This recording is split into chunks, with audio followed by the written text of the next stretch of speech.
हाय, मैं हूं अपूर्व शेठ और मैं स्वागत करता हूं आपका the right choices with oracles of Dalal street के एक और नए एपिसोड पे। फ्रेंड्स, इस शो में हमारा एक ही लक्ष्य है कि real world stock market heroes से एक्शनेबल और इंसाइटफुल स्ट्रैटेजीज लेकर आपके सामने प्रस्तुत करें ताकि आप एक बेहतर ट्रेडर और इन्वेस्टर बन सकें। अगर आप हमारी चैनल के साथ पहली बार जुड़ रहे हो तो हमारी चैनल को ज़रूर सब्सक्राइब करें ताकि आपको ऐसे ही इंटरेस्टिंग वीडियोस आगे भी लगातार देखने मिल सकें। फ्रेंड्स, आज के हमारे गेस्ट हमसे पहले भी जुड़ चुके हैं और उनके साथ जो एपिसोड हमारा हुआ था बहुत ही धमाकेदार एपिसोड हुआ था।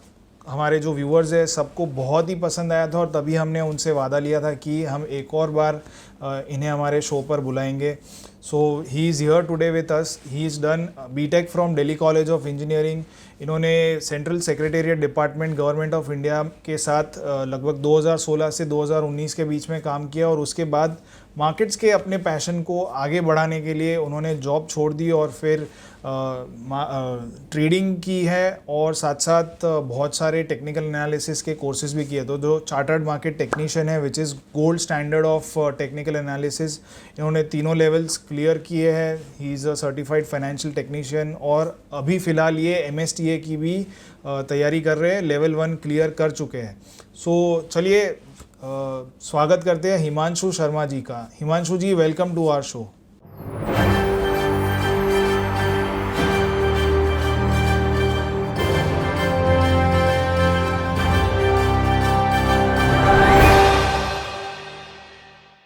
Thank you very much, thanks for having me. और अभी लास्ट टाइम हम मिले थे तो शायद हमने एंट्री पर डिस्कशन किया था, तो आज स्टॉक सिलेक्शन का पार्ट थोड़ा सा हम कवर करेंगे देन। जी बिल्कुल। तो आज हम रिलेटिव स्ट्रेंथ को कैसे यूज़ करके स्टॉक्स सिलेक्ट करेंगे इसके ऊपर बातचीत करने वाले। लेकिन इसके पहले कि हम उस टॉपिक पे जाए, हम आपके बारे में थोड़ा और जानना चाहते हैं। शायद जिन लोगों ने पहला वाला एपिसोड नहीं देखा होगा उनके लिए आप एक अपने बारे में ब्रीफ बता दें कि how have you enter the markets. आपकी जो बाज़ार में जर्नी है वो अब तक की कैसे ही रही है। एक्चुअली 2016 में जैसे आपने बताया गवर्नमेंट जॉब लगी थी मेरी दिल्ली में, तो हम लोगों को सेक्शन 80C में म्यूचुअल फंड में कुछ वो 1.5 लाख टैक्स सेव करना था। तो फ्रेंड ने उस वक्त एक म्यूचुअल फंड रिकमेंड किया मुझे ELSS कैटेगरी में। तो वहां से पहली बार एंट्री हुई मार्केट में। वो आप कह सकते हैं इनडायरेक्ट रूट था, उस वक्त पता नहीं था। म्यूचुअल फंड्स के ऊपर थोड़ी रिसर्च की, फिर जब उसमें देखने लगे रोज तो NAV ऊपर नीचे जाता था, थोड़ा इंटरेस्ट आता था। फिर लगता था कि ये लोग क्या कर रहे हैं, म्यूचुअल फंड मैनेजर्स वगैरह सबके पास वही स्टॉक्स हैं। तो small cap, large cap, mid cap ऐसे पढ़ने शुरू किया उसको थोड़ा थोड़ा। फिर खुद से थोड़ा फंडामेंटल रिसर्च करके इन्वेस्टमेंट शुरू की। तो तब बहुत सारी मिस्टेक जैसे बिगिनिंग में होती है सबके साथ वो होने लगी, जैसे पोजीशन साइजिंग नहीं पता थी कैसे होती है, एंट्री कहाँ लेनी है, स्टॉक सिलेक्शन ही नहीं पहले पता होता था कि कौन सा स्टॉक भाग रहा है कौन सा नहीं भाग रहा है। तो उसके लिए बहुत सारी चीजें ट्राई करी, फिर बहुत बुक्स पढ़ी। फिर धीरे धीरे काफी, अब मैं इंडोनेशिया जब गया वहाँ थोड़े टाइम जॉब करी एक किसी के साथ। तो फिर अब आप कह सकते हैं 7-8 साल हो गए लगभग। तो अब जाकर के एटलीस्ट एक सिस्टम है जो कंसिस्टेंट मनी देता है। और ये journey indirectly mutual fund route से शुरू हुई थी और अब इक्विटी रूट पर डायरेक्टली मैं फुल टाइम ट्रेडिंग कर रहा हूँ अभी। जी बिल्कुल। तो काफ़ी इंटरेस्टिंग जर्नी रही है अब तक की आपकी। और पिछली बार हम आपने जो पूरा हमें नॉलेज दिया था वो भी काफ़ी इंसाइटफुल और हेल्पफुल था। तो मैं अपने व्यूअर्स से खास दरख्वास्त करूंगा कि अगर आपने पिछले 2 एपिसोड्स अगर नहीं देखे तो हम ऊपर आई बटन पे यहाँ पे लिंक छोड़ देंगे, तो आप वो एपिसोड भी ज़रूर देखिएगा। सो चलिए ज़्यादा वक्त नहीं ज़ाया करते और शुरू करते हैं आज का हमारा जो सेशन है, रिलेटिव स्ट्रेंथ को यूज़ करके कैसे आप स्टॉक्स अच्छे क्वालिटी के ट्रेड्स और इन्वेस्टिंग आइडियाज़ आइडेंटिफाई कर सकते हो। So let's begin. So relative strength basically बड़ा एक है कॉन्सेप्ट, बड़ा सिंपल सा। मार्केट में देखिए आप 4 डिसीजन लेते हैं। स्टॉक सिलेक्शन पहला आपका स्टेप होता है, आपको खरीदना क्या है जब आप मार्केट में आते हैं। उसके बाद आपकी राइट एंट्री पॉइंट होती है, फिर क्वांटिटी टू बाय, फिर राइट एग्जिट। ये ही 4 डिसीजन आपके कंट्रोल में होते हैं। इसके अलावा कोई भी चीज आपके कंट्रोल में नहीं होती। एक बार आपने एंट्री ले ली, वो स्टॉक कहाँ जाएगा कहाँ नहीं जाएगा, आपका एक अपना एनालिसिस होता है जिसके बेस्ड पे आप एंट्री लेते हैं। अब वो उस अकॉर्डिंग चलेगा या नहीं चलेगा वो आपको भी नहीं पता, वो किसी को भी नहीं पता होता, आपका एक बस जजमेंट होता है। So you are playing a game of probability, ये चीज समझ के इसमें चलनी पड़ती है। बट कुछ बेसिक चीजें होती हैं हमारी, जैसे हमारा स्टॉक सिलेक्शन वाला पार्ट ही अगर पहले गलत है, हमने डीएचएफएल जैसी स्टोरी पकड़ ली जो कि चार्ट्स पे हमें विजिबल होता है बहुत बार, या रिलेटिव स्ट्रेंथ एक ऐसा टूल है जो हमें एटलीस्ट स्ट्रॉन्ग स्टॉक्स के पास लेकर के जाएगा।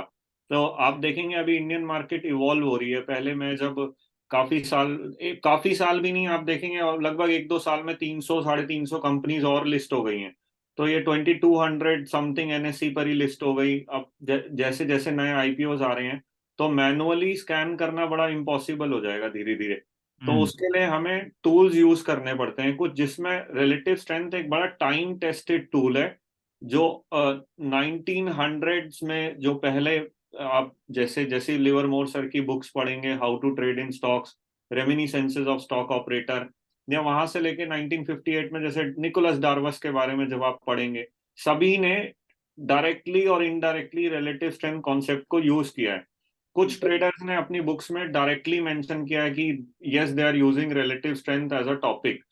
तो रिलेटिव स्ट्रेंथ बड़ा एक सिंपल सा, ये जैसे मैं भी टीए का जब बैच लेता हूँ कभी, तो मैं भी ये 10 टॉपिक्स कवर करता हूँ, तो इसमें फोर्थ पर मैं रिलेटिव स्ट्रेंथ को लेकर के आता हूँ। पहला बेस क्लियर करता हूँ, प्राइस एक्शन का, रिस्क मैनेजमेंट का। उसके बाद कोर फाउंडेशन जो स्टॉक सिलेक्शन की होती है वो रिस्क रिलेटिव स्ट्रेंथ होता है। लास्ट टाइम हम मिले थे तो हमने ये एंट्री पॉइंट कवर किया था, उस वक्त एंट्री पॉइंट और कहाँ पे स्टॉप लॉस रखते हैं, या ओवर ट्रेडिंग से कैसे बचना है, वो सारी चीजें हमने कवर की थी।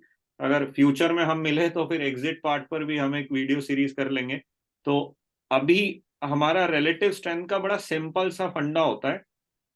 आपको आपके पोर्टफोलियो में बड़े स्ट्रॉन्ग स्टॉक्स चाहिए। देखिए, मल्टी बैगर सबको चाहिए, लेकिन वो डाउन ट्रेंड वाले स्टॉक में नहीं मिलते हैं। जो स्टॉक मान लो यस बैंक है, वो अब ऊपर से इतना नीचे गिरते चला गया और रिटेल होल्डिंग उसमें बढ़ती चली गई। हम्म। ऐसे कई स्टॉक्स हैं जो नीचे जाते जा रहे हैं। फिर आप बोले ये कल को मल्टी बैगर बनेगा, और जो ऑलरेडी बन रहा है उसको आप रिजेक्ट कर रहे हैं। तो रिलेटिव स्ट्रेंथ हमारा, जैसे ये फॉर एग्जांपल एक ये फोटोग्राफ है, जैसे आईपीएल हुआ था, तो ये टीम, सब कमेंटेटर्स अपनी अपनी एक टीम बना रहे थे। तो जब आप क्रिकेट की टीम बनाते हैं तो आपको स्ट्रॉन्ग बैट्समैन चाहिए, स्ट्रॉन्ग बॉलर्स चाहिए, स्ट्रॉन्ग फील्डर्स चाहिए, आपको ऑलराउंडर्स चाहिए टीम में, ऐसे ही करते हैं। तो पोर्टफोलियो भी आपका रियल मनी स्टेक पर है, तो आपको भी स्ट्रॉन्ग स्टॉक सिलेक्ट करने हैं। रिलेटिव स्ट्रेंथ का बेसिक मीनिंग ये होता है कि अगर पास्ट 1 मंथ में मान लीजिए किसी बेंचमार्क इंडेक्स निफ्टी ने 10% का मूव दिया है, तो वो सभी स्टॉक्स जो 10% से ज्यादा का मूव दे चुके हैं, दे आर रिलेटिवली स्ट्रॉन्ग। अब हम्म। ये पीरियड पे आप खेल सकते हैं कि आप बोले मैं 1 महीने का क्यों कंपेयर करूं, मैं 3 महीने का कंपेयर करूंगा, या मैं 6 महीने का करूंगा, या 9 महीने का, या 12 महीने का। तो इस पर बहुत सारे रिसर्च पेपर्स ऑलरेडी अवेलेबल भी हैं। जैसे मेबेन टी फेबर का 2010 का एक रिसर्च पेपर है जिसका टाइटल है relative strength strategies for common sense investing करके, वो फ्रीली अवेलेबल है। तो रिलेटिव स्ट्रेंथ का टॉपिक एक इन्वेस्टर के लिए भी यूजफुल है, एक ट्रेडर के लिए भी यूजफुल है, दोनों के लिए यूजफुल है। उसका रीजन ये है कि बस दोनों के एग्जिट में ही तो डिफरेंस आएगा, एंड दोनों ने स्टॉक तो खरीदना ही है। अब ट्रेडर का ये होगा कि चर्निंग थोड़ी सी ज्यादा हो जाएगी पोर्टफोलियो में, वो प्रोबेबली 100-200% वाले मूव के लिए बैठेंगे नहीं। इन्वेस्टर जो है वो भी रिलेटिवली स्ट्रॉन्ग स्टॉक लेंगे, लेकिन उनका एग्जिट क्राइटेरिया थोड़ा लिबरल होगा, क्योंकि उनको बड़ा ट्रेंड कैप्चर करना है।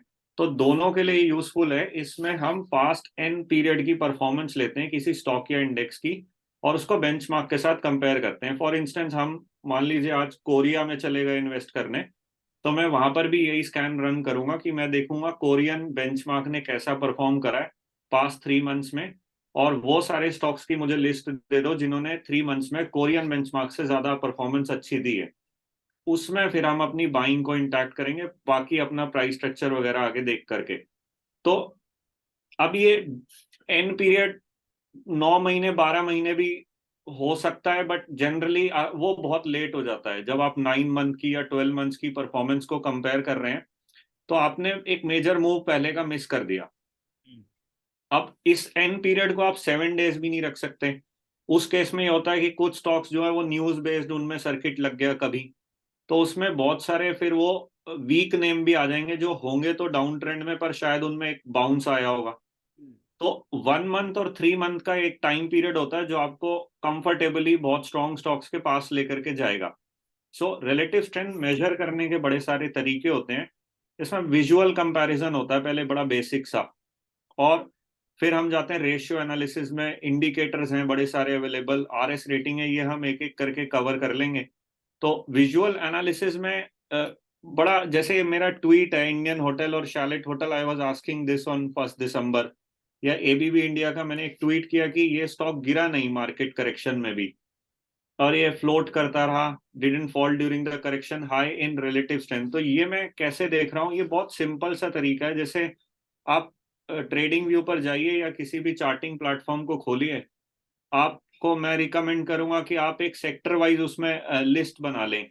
जैसे यहाँ पे अगर आप देखेंगे तो मेरे पास यहाँ सेक्टर वाइज एक लिस्ट अवेलेबल रहती है। ऑटो सेक्टर है फॉर इंस्टेंस, बैंकिंग है, एनबीएफसी है, फाइनेंस है, कैपिटल गुड्स है, केमिकल्स है, एफएमसीजी है। तो आप एक सेक्टर वाइज लिस्ट रखिए अपने पास। जैसे ट्रेंड लाइन पे डेटा मिल जाता है, बहुत सारी वेबसाइट्स हैं जहाँ आपको ये डेटा मिल जाएगा अवेलेबल। आप अब अब इसमें आपको करना कुछ नहीं है, होटल सेक्टर के चार्ट्स आप देखिए एक बार। ये विजुअल एनालिसिस है, ज्यादा टाइम ये नहीं लेता है। अच्छा, रिलेटिव स्ट्रेंथ दोनों तरीके में यूज होती है, टॉप डाउन भी और बॉटम अप भी। स्टॉक सिलेक्शन की दो ही तरीके होते हैं, या तो बॉटम अप या टॉप डाउन। टॉप डाउन में हम पहले मैक्रो इकोनॉमिक फैक्टर देख के कंट्री सिलेक्ट करते हैं, फिर उस कंट्री में नीचे जाकर के हम देखते हैं कौन सा सेक्टर चल रहा है, फिर उस सेक्टर के अंदर हम स्टॉक्स ढूंढते हैं।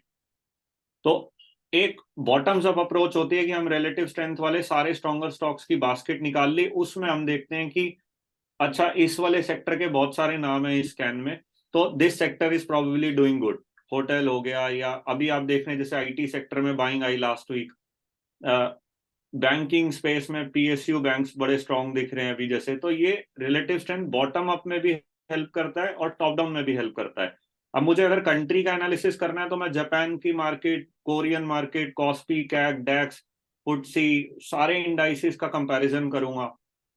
तो उसमें फिर देखूंगा कौन सी मार्केट अच्छा कर रही है, इमर्जिंग मार्केट में या डेवलप्ड मार्केट में, फिर मैं उसमें जाकर के सेक्टर का एनालिसिस करूंगा। ये सब सुनने में लगता है कि बड़ा कॉम्प्लेक्स होगा, लेकिन ये ज्यादा देर नहीं लेता है। 15-20 मिनट, आधे घंटे का टास्क होता है। अगर आपका जैसे कोई ग्लोबल व्यू की एक लिस्ट बनी हुई है जहाँ पे इंडाइसिस हैं सारे वर्ल्ड के जो फेमस हैं, डाउ जोन्स है जैसे for example. So visual analysis में ये मेरे सामने 4 होटल्स के चार्ट हैं।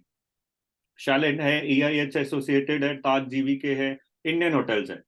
अब ये विजुअल एनालिसिस में आपको क्लियरली दिख रहा है कि ये ताज जीवीके डाउन ट्रेंड में है। ये करेक्शन हुई, इसमें साइडवेज गया, फिर करेक्शन हुई, और अब थोड़ा सा शायद जान आने की कोशिश आ रही है, लेकिन आएगा नहीं आएगा डाइसी है। सिमिलरली आप EIH होटल में जब देखेंगे तो इसका भी वही सिनेरियो है, करेक्शन हो गई। ये 1 ईयर का मैंने चार्ट खोला हुआ है, 6 मंथ, 9 मंथ, 1 ईयर का आप चार्ट खोलें, उसको देखें, डेटा को कंपैरिजन करें। बाकी ये जेसी लिवरमोर की एक बुक है, how to trade in stocks, उसके अंदर उन्होंने एक चैप्टर में लिखा है सिस्टर स्टॉक्स के बारे में। सिस्टर स्टॉक्स का मतलब, आप जैसे मान लीजिए इंडियन होटल्स को ट्रेड करना चाह रहे हैं कल, तो उस सेक्टर के बाकी के चार्ट्स भी आप देखिए, ये पता लगाने के लिए कि कहीं पूरे सेक्टर में यही अकेला तो नहीं चल रहा है, या पूरे सेक्टर में बाइंग है। मान लीजिए मुझे कोई ऐसा सेक्टर दिखता है जहां पे बहुत ज्यादा बुलिश चार्ट्स हैं, तो मैं उसको प्रेफर करूंगा। तो उसमें हमें ग्रुप स्ट्रेंथ पता लगती है। तो अब इसमें मैंने ट्वीट इसलिए किया क्योंकि आप ये दोनों चार्ट देखिए, ये, और कंपेयर करिए नीचे वाले दोनों से। नीचे वाले दोनों डाउन ट्रेंड में है, और ऊपर वाले जो हैं वो इंडियन होटल जिसमें करेक्शन आई और ये बहुत जल्दी वापस आ गया। और शैलेट होटल्स में करेक्शन आई नहीं बिल्कुल भी, ये साइडवेज ही घूमता रहा, और ये अभी का लेटेस्ट चार्ट है तो ये फिर 3 दिन उसमें बाइंग आई बड़ी स्ट्रांग। तो अगर मुझे मेरा पैसा इन्वेस्ट करना है या ट्रेड करना है तो मैं सेक्टर के स्ट्रांग वाले स्टॉक के चार्ट पर जाऊंगा, ना कि वीक वाले में। और वीक वाले में टाइमिंग का फिर इश्यू हो जाता है कि कितना टाइम लेगा ये बेस फॉर्मेशन में, आएगा भी नहीं आएगा, या नीचे ही जाना है इसको और तो रिलेटिव स्ट्रेंथ का ये बड़ा सिंपल सा फंडा होता है विजुअल एनालिसिस का, एक बेसिक सा। जैसे ये एबीबी इंडिया का चार्ट है जो ट्वीट मैंने किया, मैंने कुछ भी नहीं उसमें देखा, बड़ा कॉमन सेंस है ये। नीचे ये निफ्टी का चार्ट है, ऊपर ये एबीबी इंडिया का चार्ट है। आप देखें, मैं वही बोल रहा हूँ कि करेक्शन में ये आप ये निफ्टी की करेक्शन है 22 स्टार्टिंग वाली जो चल रही है, और ये एबीबी इंडिया का चार्ट है, ये पूरे टाइम साइडवेज फ्लोट कर रहा है। और एबीबी ये निफ्टी जो है वो लोअर लोज बनाती जा रही है। तो जाहिर सी बात है कि ये बड़ा रिलेटिवली बड़ा स्ट्रॉन्ग सा है, इसमें बड़ा कॉमन सेंस यूज होती है मार्केट में। एक्चुअली इतना कुछ कॉम्प्लेक्स है नहीं, जितना अब ये भी इंडिकेटर चाहिए वो भी चाहिए, वैसा कुछ करना नहीं है इसमें। हम्म। इसमें बिल्कुल कॉमन सेंस है कि अच्छा, मार्केट करेक्शन आपके लिए बहुत इंपॉर्टेंट है, बियर मार्केट क्रैश करेक्शन, क्योंकि इसमें जो स्ट्रॉन्ग स्टॉक्स बच जाएंगे, जो क्रीम बचेगी पूरी टॉप की, वो आपको क्लियरली विजिबल होंगे फिर। तो इसमें आप देखें एबीबी इंडिया, उसके बाद इसकी एक रैली आई क्योंकि रिलेटिवली स्ट्रॉन्गर स्टॉक्स हैं। तो ये विजुअल एनालिसिस में आप दो तरीके से खेल सकते हैं, या तो आप एक ही सेक्टर के 4-5 चार्ट उठा लीजिए, 10 चार्ट्स 20 चार्ट्स, उसको कंपेयर कीजिए, या फिर आप नीचे एक निफ्टी का एक चार्ट लगा दीजिए, या निफ्टी 500, अगर स्मॉल कैप है आपके पास तो सीएनएक्स स्मॉल कैप 250 लगा दीजिए, उसके आप कंपेयर कीजिए विजुअली। ये बड़ा इजी सा प्रोसेस होता है। जैसे इंडियन ओवरसीज बैंक है, यूनियन बैंक है, पीएनबी है, सेंट्रल बैंक है, तो वही सेम कॉन्सेप्ट है इसमें। अब आपको देख के पता चल रहा होगा कि यूनियन बैंक स्ट्रॉन्गेस्ट है इसमें, या पीएनबी एक स्ट्रॉन्ग चार्ट है। अब आप इसका मंथली चार्ट भी खोल के देख सकते हैं, अगर इन्वेस्टर आप हैं तो उसमें आप देखेंगे ऑल टाइम हाई जिसका है वो फिर आपके लिए ज्यादा प्रेफरेबल है। तो मैं अगर टच करूंगा अभी, आप मुझे बोलेंगे तो मैं इंडियन ओवरसीज को शायद टच नहीं करूंगा, क्योंकि मुझे उसके उसी सेक्टर में अगर मुझे 3-4 और अच्छे नाम मिल रहे हैं। तो अब आपके ऊपर है, आप एक दो पर बेट लगाना चाहते हैं, या you will have a basket approach, कि आपने 4-5 स्टॉक्स की एक बास्केट बना ली। क्योंकि लेट से आपको 15% इन्वेस्ट करना है, बैंकिंग में तो आपने इक्वल एलोकेशन कर दिया, और होगा ये कि कुछ लूजर्स होंगे जो आप बेच देंगे, उसका पैसा आप विनर में पिरामिड कर देंगे। तो एक वो तरीका होगा बास्केट अप्रोच का। अब ये साइंट का एक चार्ट था बड़ा इजी सा, ये भी मैंने उस वक्त ट्वीट किया, इसमें भी वही कॉमन सेंस वाला प्रिंसिपल है। निफ्टी का चार्ट है, आप निफ्टी आईटी से कंपेयर कर लीजिए, देखिए दो तरह के इन्वेस्टर मिलेंगे आपको। गलत दोनों मेथड में कुछ नहीं है। एक बार क्या होता है, कई बार जैसे इंडेक्स करेक्शन में चला गया कोई, तो कुछ इन्वेस्टर्स ऐसे होते हैं जो एसआईपी शुरू कर देते हैं उसके ईटीएफ में, हम्म। कि हमें ठीक है हम बैठ जाएंगे काफी टाइम, लेकिन हमें अक्यूमुलेट करनी है यूनिट्स लोअर प्राइस पे। दूसरी कैटेगरी में जो आपको ज्यादा बेनिफिशियल मेरे ओपिनियन में होती है ना, वो ये होती है कि आप उस सेक्टर में, जिस सेक्टर में करेक्शन आ गई, उसमें आप फिर विजुअल एनालिसिस पे आ जाइए और वो वाले चार्ट देखिए जो करेक्ट नहीं हो रहे हैं।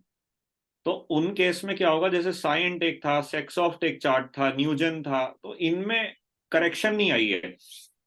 ये निफ्टी भी नीचे है, और आईटी का इंडेक्स भी आप लगा के देख सकते हैं खुद से, वो भी करेक्शन में ही था इस टाइम।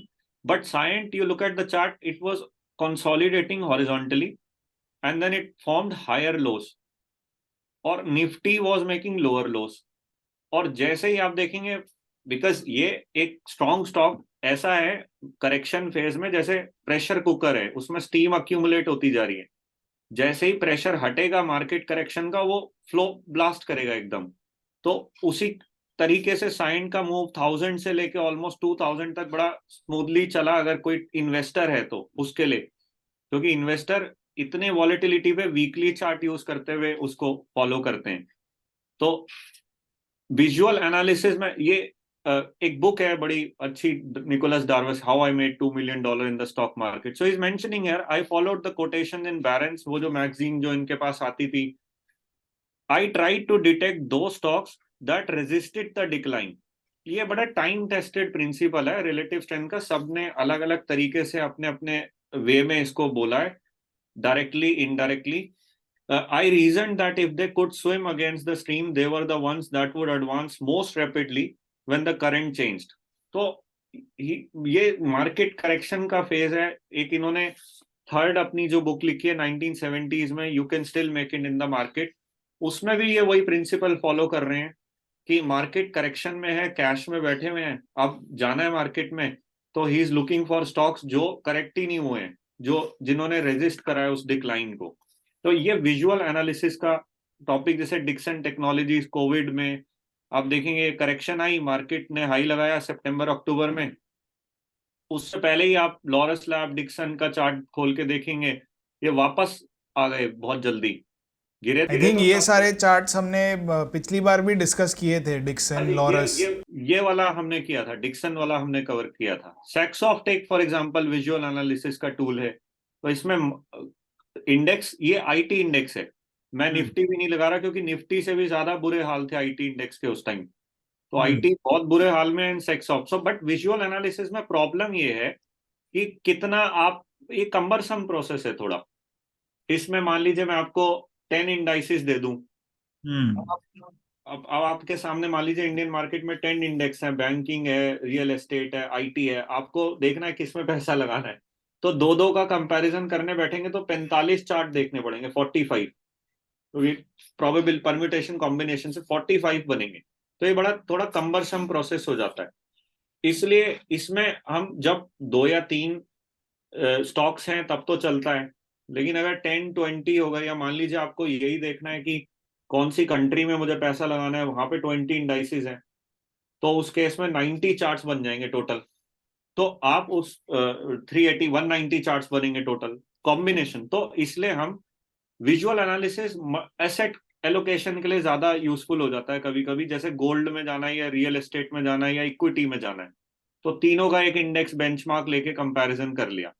बट इसलिए हमें अब किसी आरएस नंबर या रेटिंग या इंडिकेटर की जरूरत पड़ती है कि वो एक रैंकिंग दे दे सबको डिसेंडिंग ऑर्डर में, कि ये बेटर परफॉर्म कर रहा है। तो आरएस रेटिंग के लिए I use like relative strength screen, top performers देख लिए, जैसे आपने 1 मंथ हाई या 3 मंथ हाई जो बना रहे हैं। अब IPO stocks I scan every day, तो आईपीओ स्टॉक्स में कई बार क्या होता है, ये रिसेंटली लिस्टेड है, हम्म।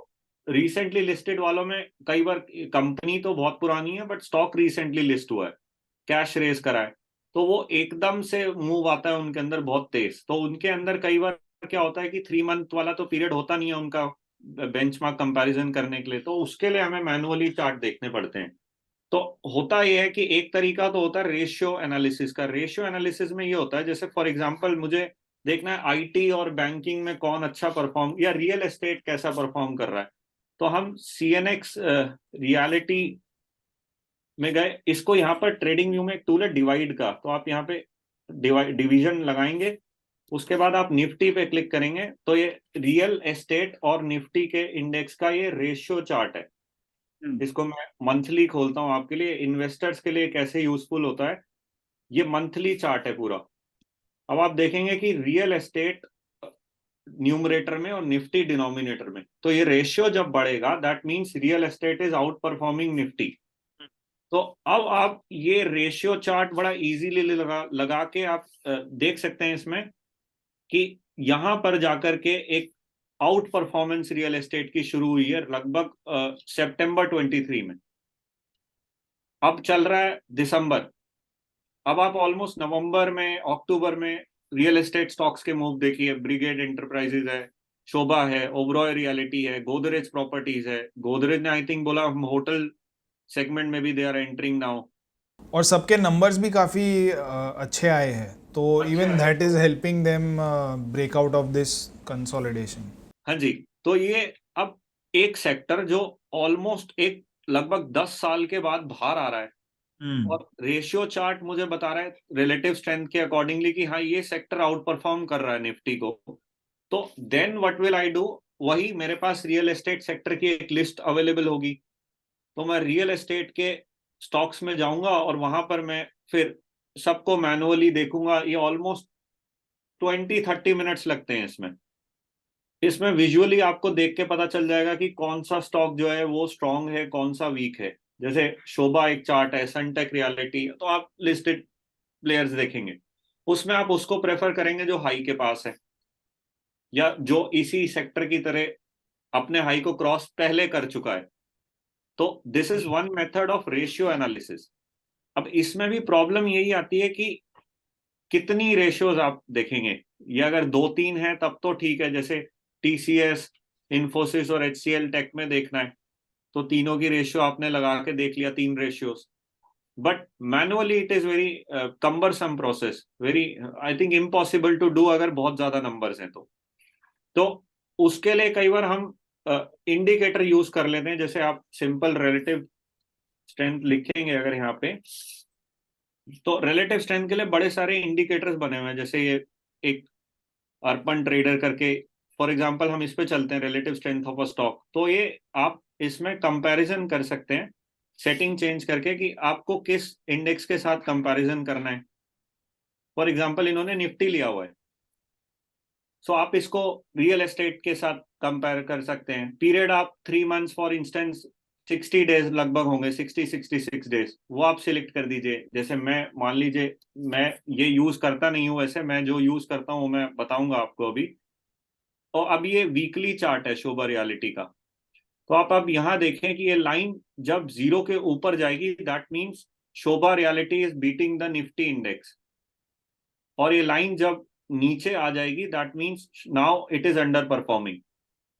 सो ये एक इंडिकेटर मेथड है, लेकिन वही मैंने जैसे आपको बोला कि आप मुझे मान लीजिए रियल एस्टेट सेक्टर में 200 चार्ट्स देखने, तो 200 टाइम्स मेरे को ये देखना पड़ेगा। तो मुझे कोई ऐसा सॉफ्टवेयर दे दीजिए जिसमें रिलेटिव स्ट्रेंथ वाले जो स्ट्रॉन्ग स्टॉक्स हैं उनकी एक लिस्ट मुझे मिल जाए। उसमें हमें ये ना करना पड़े कि मैं उन्हीं के चार्ट्स देखूं जो मेरे स्कैन से क्रॉस होकर के आ रहे हैं। तो उसके लिए बड़े सारे सॉफ्टवेयर्स होते हैं, जैसे मार्केट स्मिथ है विच आई पर्सनली यूज, स्पाइडर है, स्टॉकेज है। अब सभी सॉफ्टवेयर में आप देखेंगे धीरे धीरे, क्योंकि ये कॉन्सेप्ट पॉपुलर हो रहा है तो आपको स्टॉक ये मिलने लगेंगे धीरे। तो market Smith for example I use market Smith, इसमें RS रेटिंग का इनका एक अपना कॉन्सेप्ट है। तो ये इसमें होता ये है कि व्हाट दे डू, स्टॉक की पास्ट 3 मंथ्स की परफॉर्मेंस लेते हैं, 6 मंथ की, 9 मंथ की, 12 मंथ की, and what they do is that 3 month वाली परफॉर्मेंस को 40% वेटेज देते हैं, 6 मंथ, 9 मंथ और 12th मंथ वाली को 20-20-20, ऐसे करके सारे यूनिवर्स का जो जितने भी स्टॉक्स लिस्टेड हैं सबकी एक RS रेटिंग बन जाती है। RS रेटिंग जैसे आप देख रहे हैं 91 है इसकी, दैट मीन्स ये टॉप 9% में है स्टॉक। टॉप 9% पूरे यूनिवर्स में, टॉप 9% में इसका नाम है। जैसे मैं बिल्ड योर स्क्रीन में गया, मेरे अपने कुछ पैरामीटर्स हैं रिलेटिव स्ट्रेंथ यूज करने के। तो मार्केट कैपिटलाइजेशन सी, एक सेकंड में आपको पहले एक कॉन्सेप्ट समझाता हूँ RS रेटिंग का। सो RS rating 99 means that it is in top 1% of the basket. अब होगा ये कि चार्ट पर मान लीजिए कि RS रेटिंग की एक जो लाइन बनती है वो अगर ऊपर जा रही है that mean stock is out performing the benchmark. अगर वो RS रेटिंग की लाइन नीचे को है that mean the stock is under performing the benchmark. जैसे फॉर एग्जांपल ये बड़े सर्किट वाले नेम्स रहते हैं, ये इंडियन मार्केट में थोड़ा लिक्विडिटी का इशू है कि कुछ स्टॉक्स हैं जो सर्किट टू सर्किट मूव करते हैं, तो उनके अंदर ये RS रेटिंग जनरली हाई ही रहती है, क्योंकि ये आते ही नहीं नीचे, जब आते हैं तो एग्जिट नहीं देते हैं ये तो ये लेके भी वैसे ही। तो इसमें जैसे फॉर इंस्टेंस BSE की RS रेटिंग 98 है अभी, which means it is in top 2% of the stronger stocks. तो अगर BSE का हम चार्ट खोलें तो आपको यहाँ पर एक RS लाइन विजिबल होगी। क्या ये RS रेटिंग वाला जो टूल है वो फ्री है या इज इट अ पेड? ना, it is paid version in Market Smith. Stock edge में ये थोड़ा चीप है। स्टॉक एज में आई थिंक आपको ये उनका अलग कॉन्सेप्ट है। वो 3 मंथ, आप वहां पे एक स्कैन है जहां पर price out performing the benchmark in 3 month करके है। ऐसे आपका डिफाइन एज में है और स्पाइडर सॉफ्टवेयर में है। You can select your own time period also. So this, ये ब्लू लाइन जो आपको दिख रही है, this is your RS rating that I use. अब इस 98 का मतलब टॉप 2%। अब होगा ये कि ये रेटिंग निकली कैसे है ये समझ लीजिए, क्योंकि 30% 40% वेट हमने 3 मंथ परफॉर्मेंस को दिया है, 6 मंथ, 9 मंथ और 12 मंथ परफॉर्मेंस को हमने 20% वेट दिया ईच। तो हर स्टॉक की एक एक नंबर आया होगा हर स्टॉक का उसकी परफॉर्मेंस के अकॉर्डिंग, फिर उनको हमने डिसेंडिंग ऑर्डर में लगाया है। तो अगर आप बुक पढ़ेंगे how to make money in stocks, उसमें जब आप सर विलियम ओनील की टेक्स्ट पढ़ेंगे, उनका एक मॉडल है CAN SLIM model. CAN SLIM में C stands for current earning, A for annual earning, N for new product या न्यू सर्विस लॉन्च हुई होगी, L फॉर लीडर और लगार्ड है। तो लीडर और लगार्ड चेक करने के लिए वो RS रेटिंग को चेक करते हैं। सो RS रेटिंग वो बोलते हैं, जितने भी पास्ट विनर्स उन्होंने स्टडी किए उनकी एवरेज RS रेटिंग 87 या उससे ऊपर थी, यानी वो टॉप 13% में थे। बट मेरे एक्सपीरियंस से इंडियन मार्केट में आउट परफॉर्मेंस शुरू होती है 70s में कहीं। जैसे जैसे आप डिसेंडिंग ऑर्डर में जाते जाएंगे, अब ये BSC तो 98 पे तो ऐसा नहीं है कि डायरेक्ट जंप कर गया होगा। पहले RS रेटिंग 70, 72, 66 के आसपास होगी। अब आप देख रहे हैं ऑलमोस्ट ये निफ्टी ने कितना मूव दिया होगा, और इसका मूव ऑलमोस्ट 5x हो गया है स्टॉक। तो 5x हो गया तो मतलब ये नहीं कि डायरेक्टली 98 पे आ गया। तो जब I was scanning it RS 71 थी तब। तो मेरे एक्सपीरियंस से ये है कि 65 से 75 तक का जो बैंड है, वहां से ये स्टॉक्स जब गुजरते हैं, तो अगर आपको चार्ट पैटर्न अच्छा मिल जाए और कंपनी फंडामेंटली अच्छी मिल जाए, तो ये 75 से जब 90s तक का रन लेते हैं, उसमें ये 2x 3x का पोटेंशियल रखते हैं। तो बहुत बड़ा मूव आ जाता है। हाँ, बहुत बड़ा मूव आता है उसमें, और ये कहीं जाकर के पीक पर फिर टॉप होना शुरू होते हैं, जहां पर आपको एग्जिट सिग्नल मिलता है। तो BSC के केस में ये RS रेटिंग की लाइन बहुत इंपॉर्टेंट है। ये निफ्टी है, ये जो आपको लाइन दिख रही है ऊपर, दिस इज योर निफ्टी। सो ये ऑलमोस्ट आप देखिए, यहां पर भी निफ्टी वॉज फ्लैट और BSC gave a very strong move. So this is one tool that I use. आप इसमें आप राइट क्लिक करके चार्ट्स देखते रहिए, तो आपको फिर आपके ऊपर आप प्राइस स्ट्रक्चर पे हम आ जाएंगे। दैट इज वो जो हमने पिछले इंटरव्यू में कवर किया था, राइट एंट्री पॉइंट। उसमें RS रेटिंग ने तो मुझे स्टॉक्स बताए, अब सारे तो मैं जाकर के नहीं खरीद सकता हूं। तो उसमें मुझे फिर चार्ट स्ट्रक्चर देखना है, कौन सा वाला मुझे लो रिस्क दे रहा है, कौन से वाले में रिवॉर्ड ज्यादा है। अगर आप फंडामेंटल इन्वेस्टर हैं तो आप यहाँ से हिंट लेकर के फिर उसके फंडामेंटल स्टडी करेंगे। फिर आप देखेंगे EPS क्या है, रॉस रेशियो क्या है, वो सब कुछ जो आपको एनालाइज करना है, वो आपको रिलेटिव स्ट्रेंथ ने एटलीस्ट आपको एक फिल्टर लगा करके स्टॉक्स दिए 200 250 नेम्स। तो ये थे हिमांशु शर्मा जी। इनके साथ हुए इस एपिसोड में हमने देखा कि रिलेटिव स्ट्रेंथ को विजुअल बेसिस पे कैसे आप यूज़ करके अच्छे स्टॉक्स आइडेंटिफाई कर सकते हो। आगे आने वाले एपिसोड में हम ये रिलेटिव स्ट्रेंथ को और भी ज़्यादा सिंप्लीफाइड तरीके से स्क्रीनर बेस्ड अप्रोच के साथ कैसे यूज़ कर सकते हैं ये देखेंगे, और इसके बाद कैसे हम लो रिस्क एंट्री पॉइंट्स ढूंढ सकते हैं इसके ऊपर भी बातचीत करेंगे। तो मिलते हैं अगले एपिसोड में, तब तक के लिए हमारी चैनल को ज़रूर सब्सक्राइब कीजिए। Thank you.